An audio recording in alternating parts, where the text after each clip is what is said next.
आज तक हमारा समाज गोबर घुस से आया। अब माइक्रोस्कोप से देखिए तो उसमें देवता घुस ही आया है। आता है पुरोहित आपके दरवाजे पर सत्यनारायण झूठनारायण कथा कहने, और वो तुरंत कहना शुरू करता है कुआं के पानी लाओ। आप लोटा में लेके कुआं का चप्पा करके पानी लेते हैं। तो मंत्र कैसे बनाए हुए हैं? गंगे च, जमुने च, सरस्वती, नर्मदा, कावेरी च, 5 नदी का नाम ले देते हैं तो कुआं का पानी हो जाता है गंगा जल। और कहते हैं कि गंगा जल आम के पल्लों से गोबर पर छीट के गोर लागो, तो जैसे गंगा का पानी गोबर पर पड़ जाने से शुद्ध होकर गौर गणेश देवता में कन्वर्ट बदल जाता है, गोबर देवता बन जाता है। तो जब गंगा का पानी में इतना शुद्धता है, इतना ताकत है कि गोबर को टच करते करते गंगा का पानी देवता गौर गणेश बन जाता है। तो भारत में चमार दूसरा गोमहल खोरा छूट का है लबा, सबके गंगा में झमार झमार के धोदा कि सब शुद्ध हो जाए। उनके शास्त्रों में लिखा है कि ईश्वर के बिना इजाजत से वो तिनका नहीं, खड़ नहीं डोलता है। तो अंग्रेज आया ईश्वर के इजाजत से, तो अंग्रेज आया अगर ईश्वर की इजाजत से हमको गुलाम बना दिया, भारत की धरती को गुलाम बनाया, तो फिर ईश्वर के इजाजत होता तो अंग्रेज चला जाता। फिर ये लड़ाई भगत सिंह को, चंद्रशेखर को, खुदीराम बोस को सूली पर चढ़ने की क्या जरूरत है? पगड़ी चादर में ब्रह्मभूज मरा कानून और लिखोगे कि पगड़ी चादर होगा एवं ब्रह्मभोज होगा। तो रे आजाद ब्राह्मण है तो ब्राह्मण बनता है तो वो अपने कार्ड में लिखता है पगड़ी चादर में ब्रह्मभोज। क्यों नहीं ब्राह्मण लिखता है कानून, गोवार, कोई चमार दुसाद कोई मर जाता है तो ब्राह्मण क्या लिखेगा कि पगड़ी चादर ब्रह्मभोज करो। तो मैं पूछता हूं कि हम मरे कानून गोवार, हम मरे दलित मरेगा वो ब्रह्मभोज।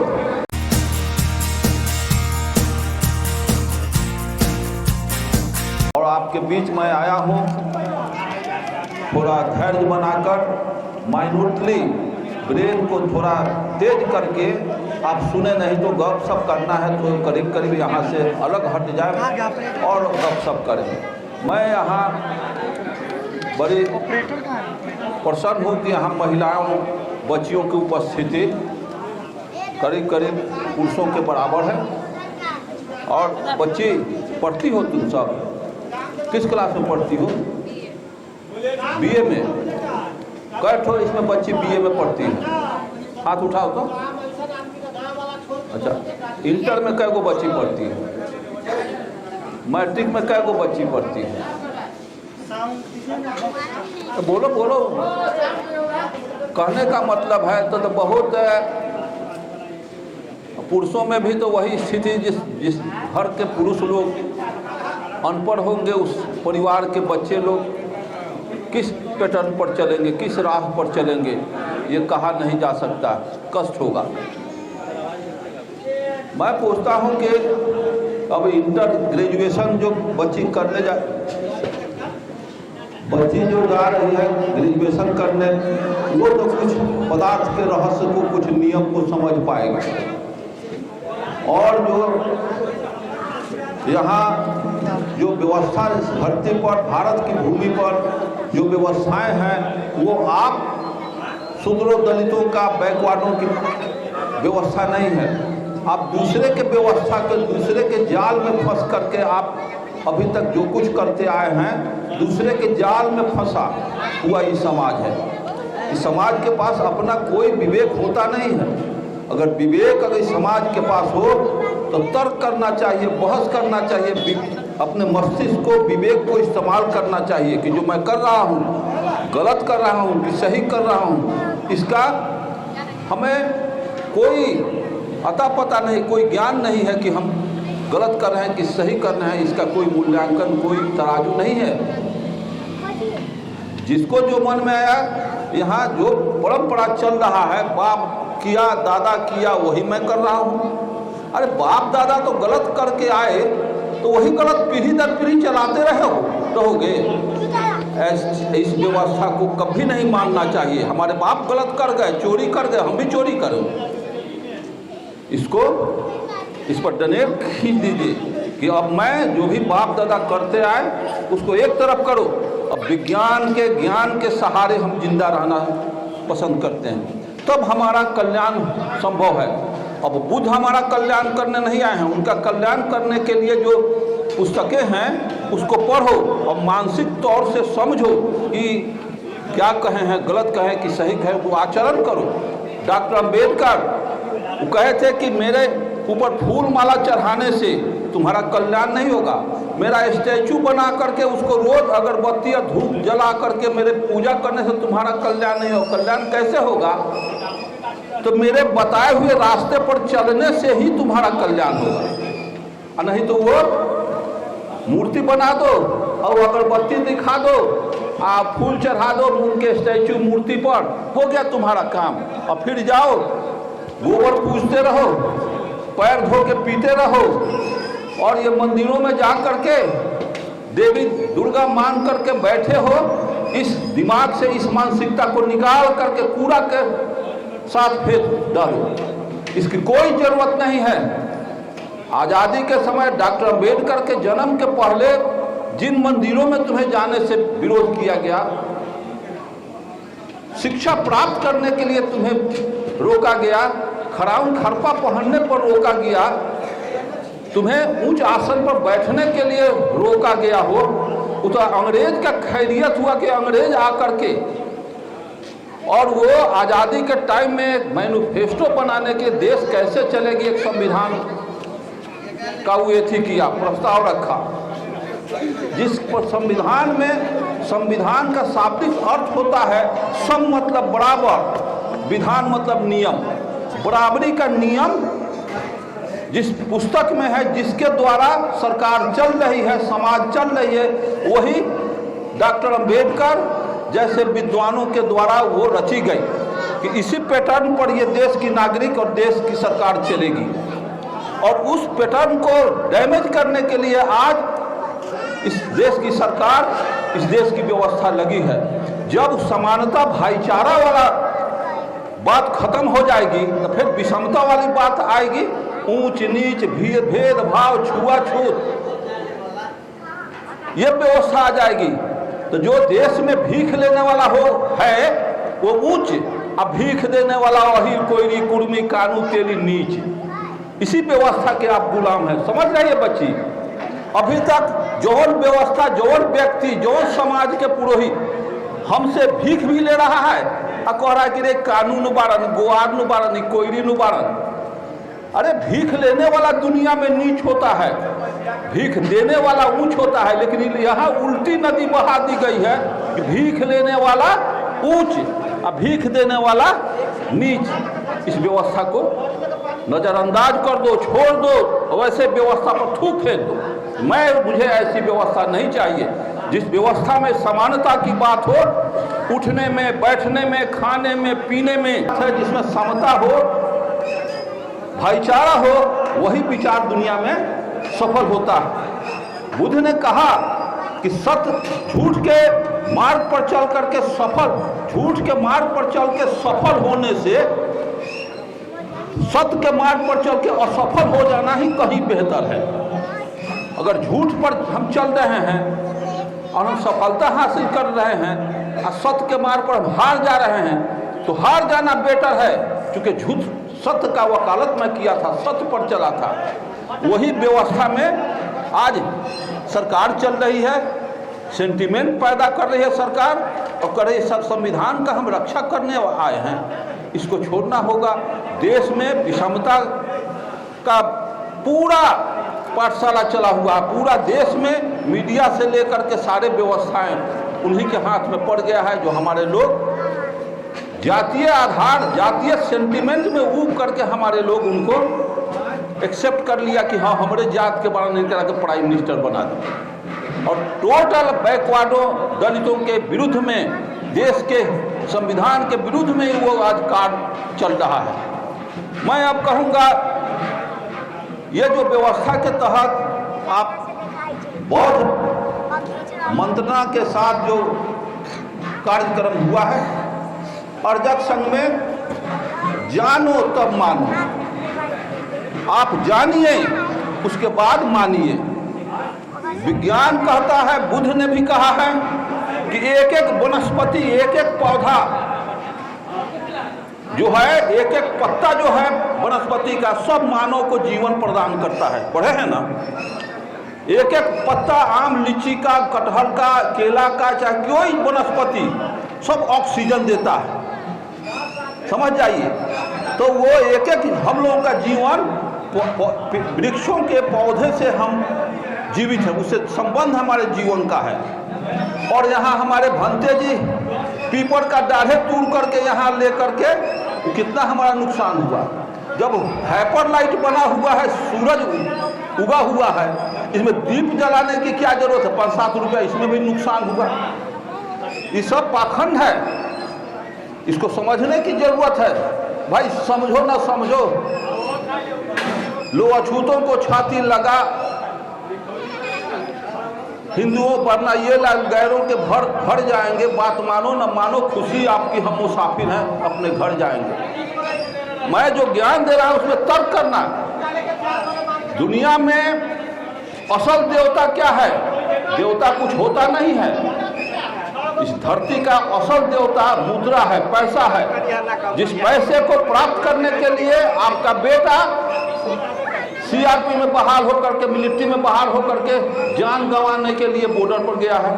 पैसे के लिए आप Iran, Iraq, Kuwait, Syria, Libya, America, France, Germany जाते हैं, काहे ला कमाएला, बाल बच्चा, पत्नी, बाप मतारी छोड़ करके पैसे के लिए।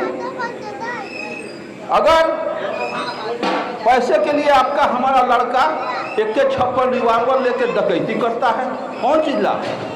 मंदिर में अगर प्रवेश किया, देख लिया अपूत संपत्ति है, तो मंदिरों में अष्ट धातु का जो शिव व कौन कौन देवता था उसको हैक्सो ब्लेड से काट करके देवता को चोरा के भाग गया चोर। तो जब वो चोर देवता से अपने को रक्षा नहीं किया, वो हमारा आपका क्या रक्षा कर देगा? मैं पूछता हूं आपसे, आप ज्ञान को, ब्रेन को ट्विस्ट कीजिए। अभी तक जो देवता के फेर में आप पड़े हैं, जाति के फेर में पड़े हैं, देवता होता नहीं है। देवता ये कुछ धूर्त लोग देवता का शब्द बना करके देवता बनाने की चीज है। इस दुर्गा जी बारी, नहीं सरस्वती जी बारी, हाँ दुर्गा जी को 10 गो हाथ। आज तक मैं वंडर्स देखा, वंडर्स पढ़ा, पृथ्वी पर कभी 10 हाथ का कोई जीव नहीं हुआ। कीड़ा मकोड़ा हुआ होगा, लेकिन देवता 10 हाथ, आदमी के धड़, हाथी के मूड़ी, और उसका सवारी चूहा ढोएगा। इस तरह से बेवकूफ बनाना, हम बेवकूफ बन गए। आदमी का धड़, हाथी के मूड़ी, 3 क्विंटल का उसका सर होगा, 50 किलो का उसका शरीर होगा, वो तो डिबैलेंस होगा। तनिका इतना करेगा तो उंघड़ा जाएगा, तनिका पीछे होगा तो उंघड़ा जाएगा। ये कितना काल्पनिक बात है, कितना ढकोसला है, कितना खुरफात है। ये अगर मूर्ति पूजक बने हो,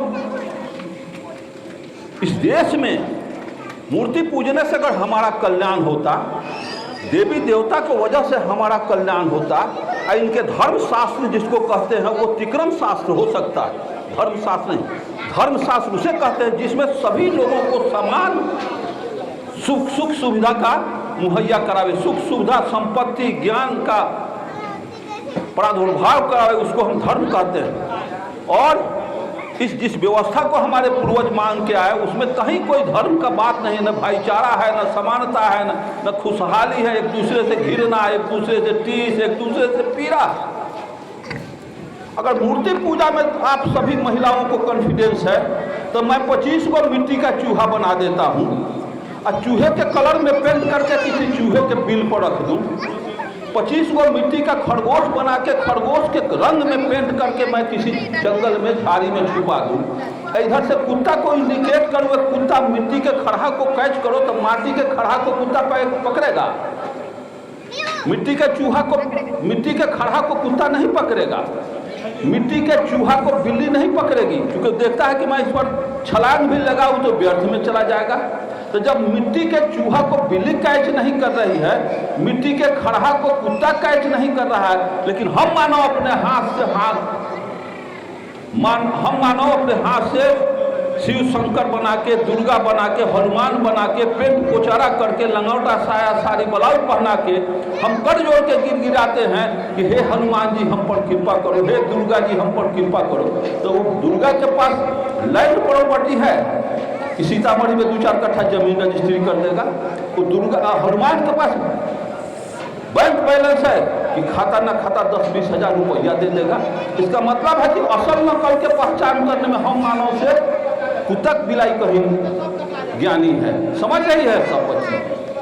अगर कुत्ता मिट्टी के चूहा को, मिट्टी के खड़हा को कुत्ता बिल्ली नहीं कैच कर रही है, लेकिन हम लोग कितना अज्ञानी हैं तो उसको देवता मान रहे हैं। जिसको कबीर ने लिखा 600 बरस पहले कि पाहन तुझे हरी मिले तो मैं पूजू पहाड़।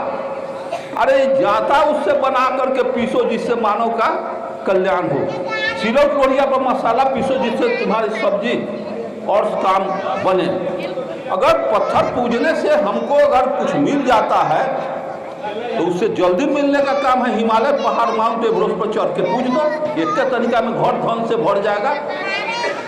लेकिन ये सब काल्पनिक बात है, ये सब बकवास है। इससे आज तक हमारे पीढ़ी दर पीढ़ी पूजते आए।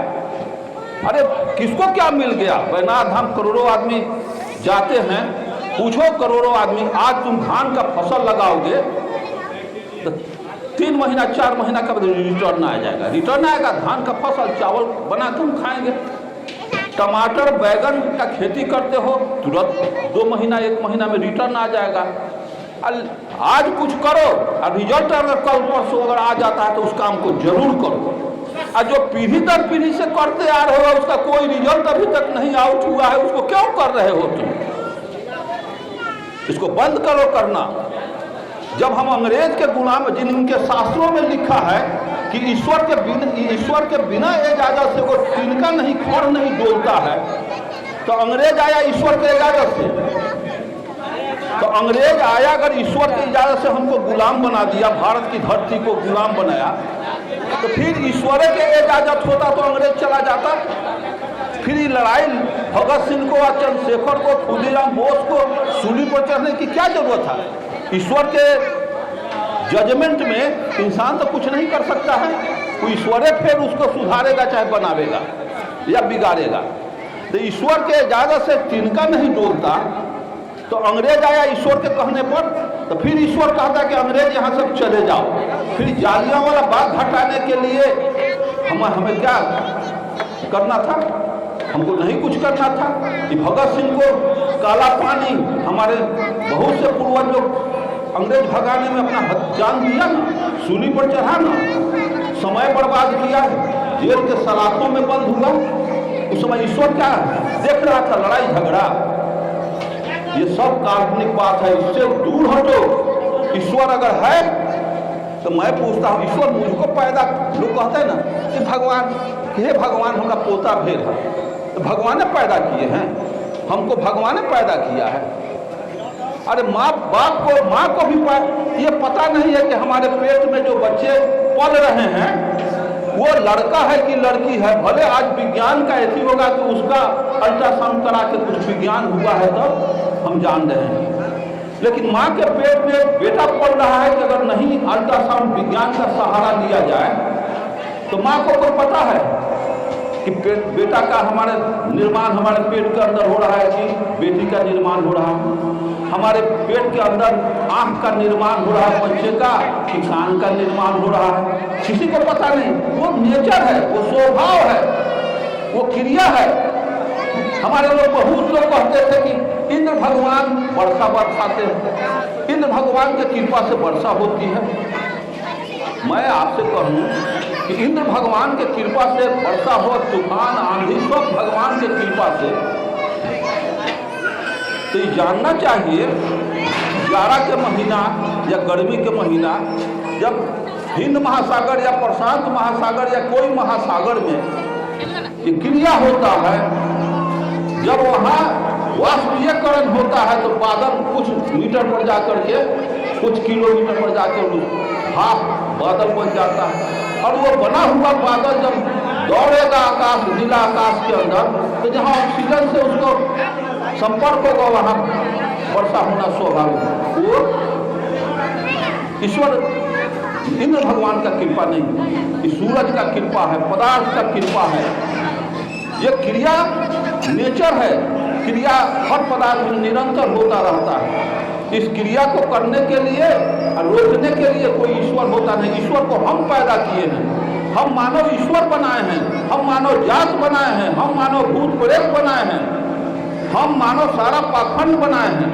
हमारे बीच बहुत से बुद्ध जैसे, कबीर रैदास जैसे, अम्बेडकर और जगदेव बाबू जैसे, लड़ई सिंह यादव जैसे और ज्योतिबा फूले, बैरिया रामास्वामी नायकर जैसे महापुरुष हुए और महापुरुष हैं। उन लोगों ने सत्य को ज्ञान से समझा और अपने समाज को सचेत करने का ज्ञान छीटा। जो उस ज्ञान से अपने को लाभान्वित होना चाहे तो उस पर अमल किया, चला, वो लाभान्वित हुआ। आज भी हमारे अपने विरोधियों के ज्ञान से चल रहे हैं, अपना विवेक बुद्धि को ताक पर रख करके तो आज भी गोड़ धो के पी रहे हैं, आज भी गोबर को नमस्कार कर रहे हैं। ये सब बात नहीं होनी चाहिए। तर्क से, बहस से किसी सच्चाई को जाना जा सकता है। जानो तब मानो। आज तक हमारा समाज गोबर पूछते आया, अब माइक्रोस्कोप से देखिए तो उसमें देवता घुस आया है। आता है पुरोहित आपके दरवाजे पर सत्यनारायण झूठनारायण कथा कहने और वो तुरंत कहना शुरू करता है कुआं के पानी लाओ। आप लोटा में लेके कुआं का चप्पा करके पानी लेते हैं। तो मंत्र कैसे बनाए हुए हैं? गंगे च, जमुने च, सरस्वती, नर्मदा, कावेरी च, 5 नदी का नाम ले देते हैं तो कुआं का पानी हो जाता है गंगा जल।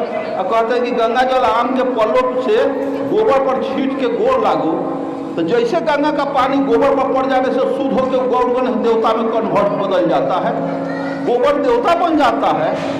तो जब गंगा के पानी में इतना शुद्धता है, इतना ताकत है कि गोबर को टच करते करते गंगा का पानी देवता गौर गणेश बन जाता है। तो भारत में चमार दूसरा ढोल हल खोलो छूट का है लगा, सबके गंगा में झमार झमार के धोला कि सब शुद्ध हो जाओ। ये सारे पाखंड को मस्तिष्क से निकाल देना होगा बैकवार्डर को। और अम्बेडकर का, जगदेव प्रसाद का, रामस्वरूप वर्मा का, बुद्ध के विचार, कार्ल मार्क्स के विचार को भरना होगा। इन सारी बातों को समझना होगा।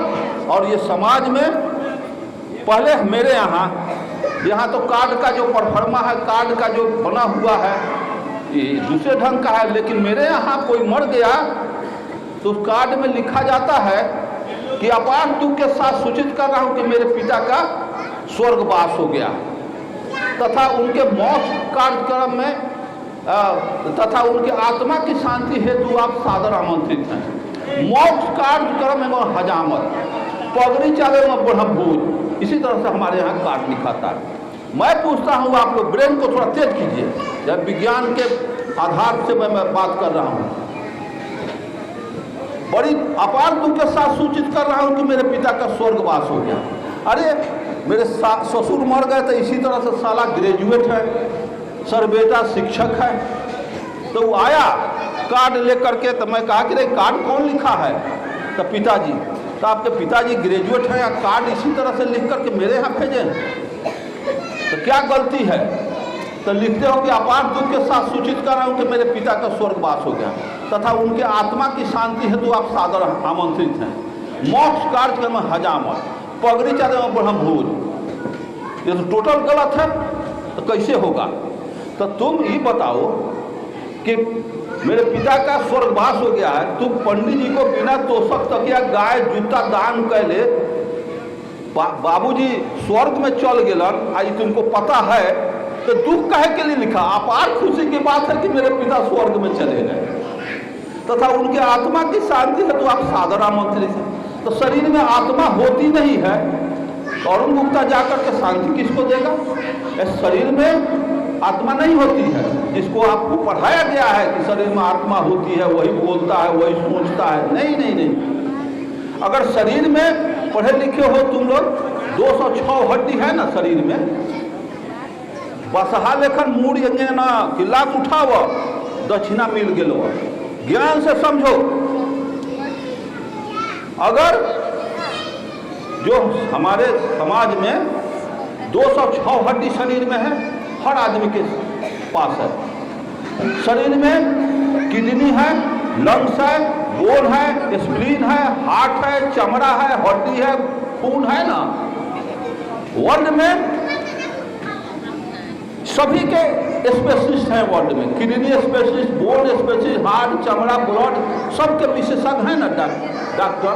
अगर शरीर में आत्मा है तो तुमसे मैं कहता हूं कि जा करके आत्मा का एक्सरे कराओ तो आत्मा कहाँ है।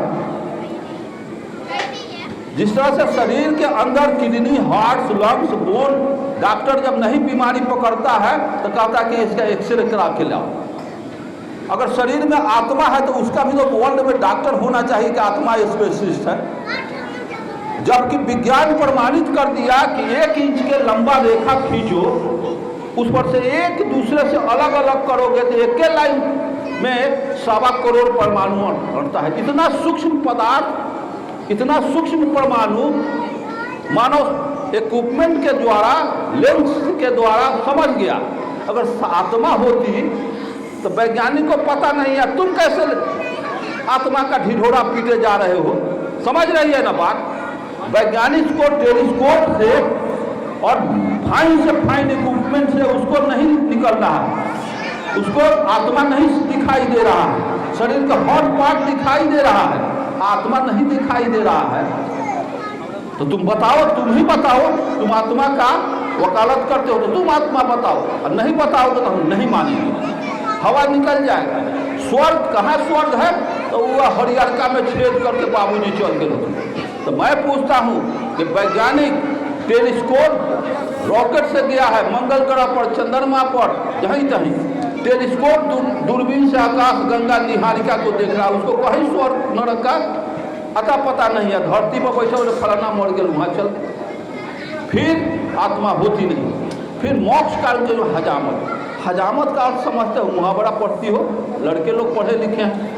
कहता है कि फलाना के मान जूता के हजामत कर दिए, चूना लगाना, 9 2 11 होना, आस्तीन का सांप, मुहावरा।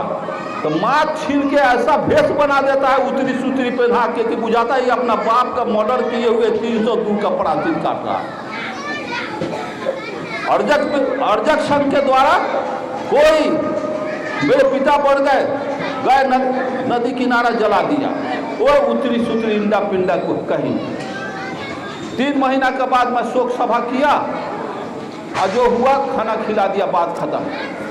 और ये पिंड दान करा, फलाना दान करा, ये सब ढकोसला है, सब शोषण है, सब लूट है, इसको बंद करो। फिर नीचे लिखते हो पगड़ी चाले में ब्रह्म भोज, मरा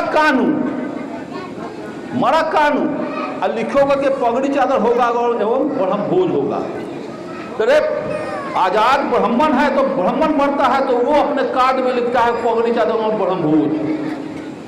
क्यों नहीं ब्राह्मण लिखता है कानून, गोवार, कोयरी, चमार, दुसाद कोई मर जाता है तो ब्राह्मण क्या लिखेगा कि पगड़ी चादर ब्रह्म भोज करो। तो मैं पूछता हूं कि हम मरे कानू गुआर, हम मरे दलित, तो दलित मरेगा वो ब्रह्म भोज। और किसी ब्रह्म भोज में सिर्फ ब्राह्मण कार्ड आएगा आपके हाथ तो एक मात्र ब्राह्मण भोज पर आप क्यों जाते हैं भोज खाने? वो तो कार्ड कर रहा है कि ब्राह्मण लोग ये भोज खाएंगे, हम कहे जाएंगे उसमें खाने? ब्राह्मण के अलावे जो जाएगा खाने सब कुत्ता और गिद्ध जाएगा। मेरे ससुर मरे, मैं नहीं गया, अरे ब्राह्मण भोज, तो कहा सर बेटा तो कैसे होगा? तो लिखो पगड़ी चादर में कलू भोज। गोवार मरे लिखो पगड़ी चादर में गोवर भोज, कोयरी मरे लिखो पगड़ी चादर में कोयरी भोज, चमार मरे लिखो पगड़ी चादर में चमर भोज। अरे मरा चमार लिखेगा ब्रह्म भोज, मरेगा गोवार लिखेगा ब्राह्मण भोज, मरेगा कानून लिखेगा ब्राह्मण भोज। तो ब्राह्मण के अलावे दूसरा कोई भी खाएगा सब कुत्ता और गिद्ध खाएगा। क्यों जाएंगे? कार्ड लिखते हो कुछ, इनवाइट करते हो सबको। हम अगर आजाद हैं तो हम लिखे जैसे का टाइम चालू कर दिए। ये मृत्यु भोज राजस्थान की सरकार उसको अवैध घोषित कर दिया, कोई भोज भाज नहीं होगा। लेकिन यहाँ भोज चल रहा है गांव में, अगर न कहिए तो कहेगा कि बड़ा कंजूस हो गया, बड़ा गलत आदमी है, इस धर्म में न जाएंगे, चूंकि भोज नहीं किया। अरे भोज क्या भोज करते हो? दुनिया में किसी देश में भोज नहीं, एगो साधारण पार्टी चलता है।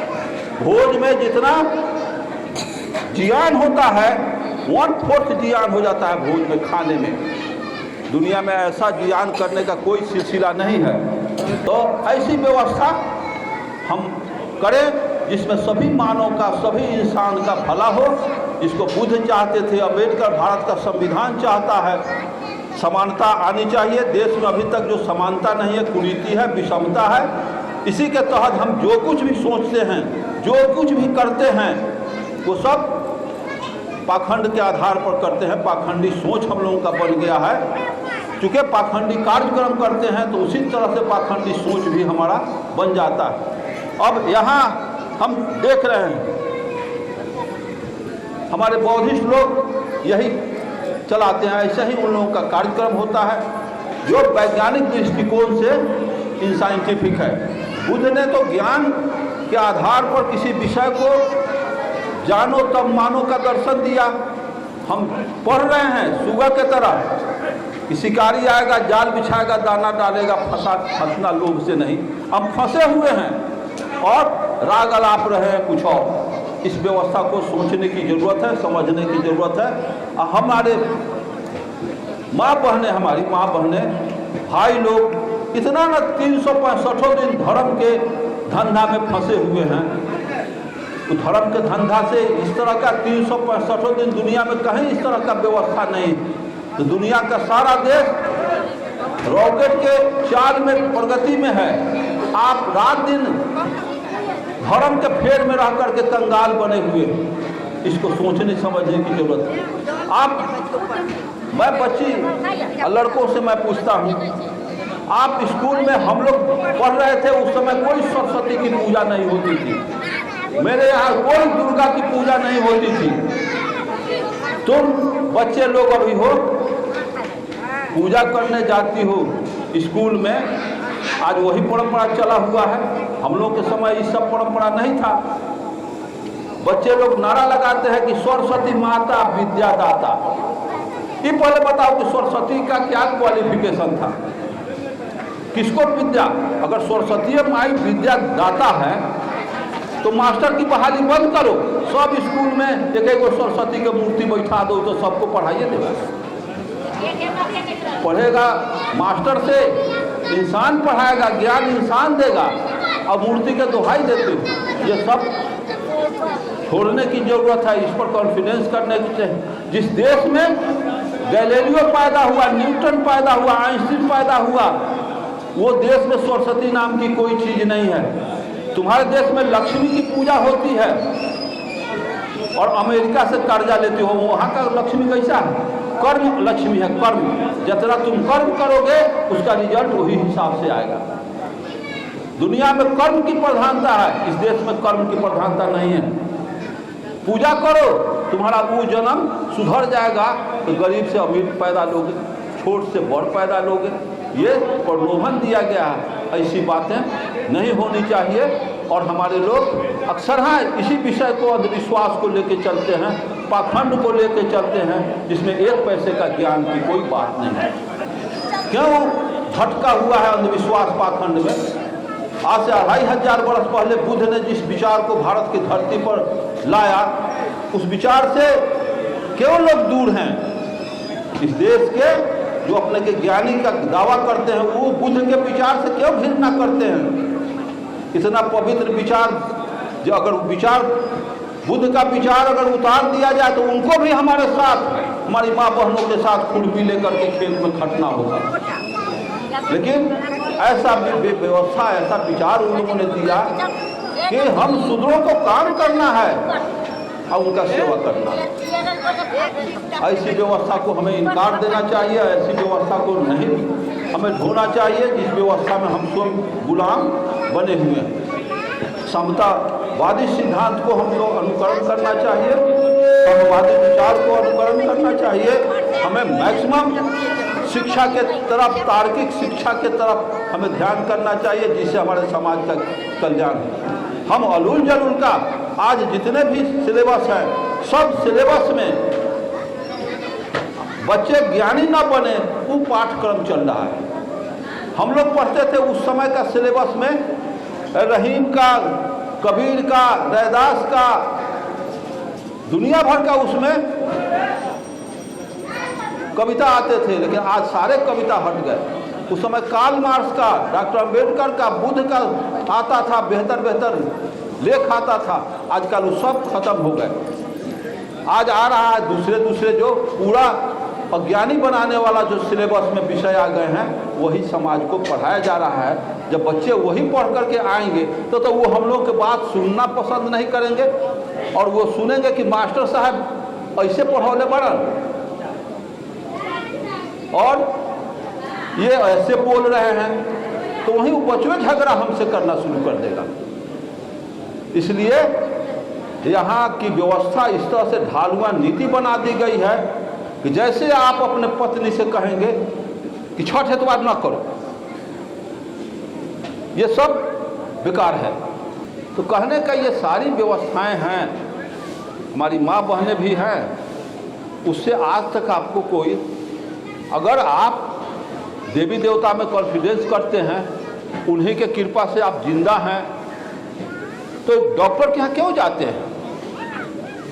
अगर उसमें यहाँ फायर ब्रिगेड रख दे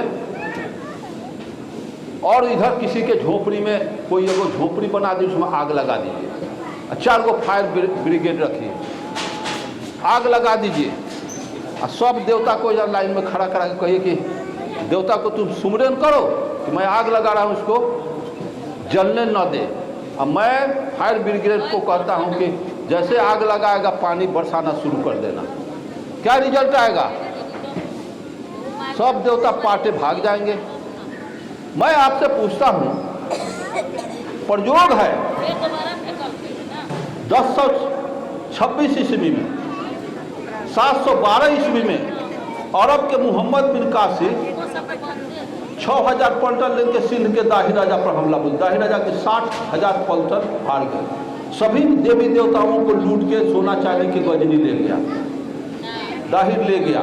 फिर 1026 में गजनी 30,000 आया, 30,000 फौज के साथ गजनी भारत पर आक्रमण किया, सोमनाथ के मंदिर पर हमला किया।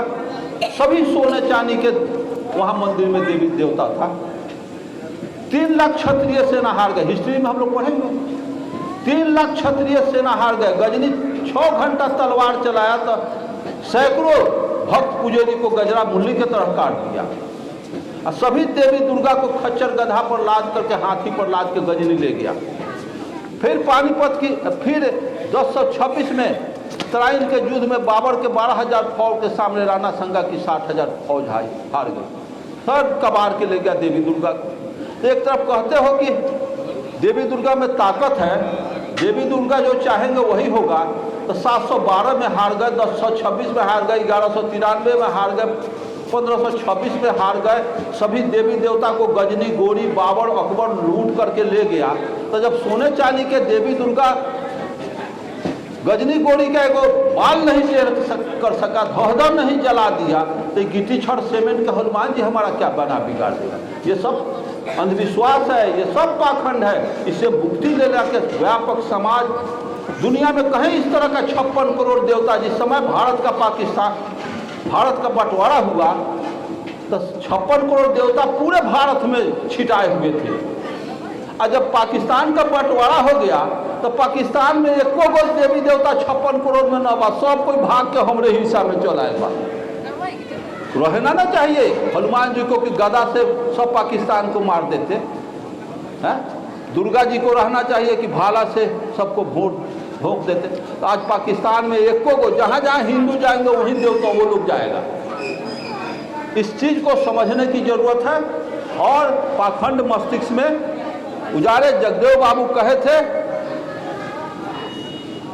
उस विचार पर चलने का, अंबेडकर, बाबा साहब अंबेडकर जो कहे थे उस विचार पर चले, बुद्ध के विचार पर चले, मार्क्स के विचार पर चले, पेरियार, ज्योतिबा फुले का, कबीर के विचार पर चले। ऐसे विचार को चलेंगे, आपका जीवन सुधरेगा, आपका कल्याण होगा। और मैं भंते भाई से, भंते जी से मैं कहना चाहता हूँ कि कुछ विज्ञान का सहारा लेकर, कुछ तर्क के आधार पर लेकर के आप कुछ काम करें। मैं इसी शब्दों के साथ मैं चाहूँगा कि आप लोगों से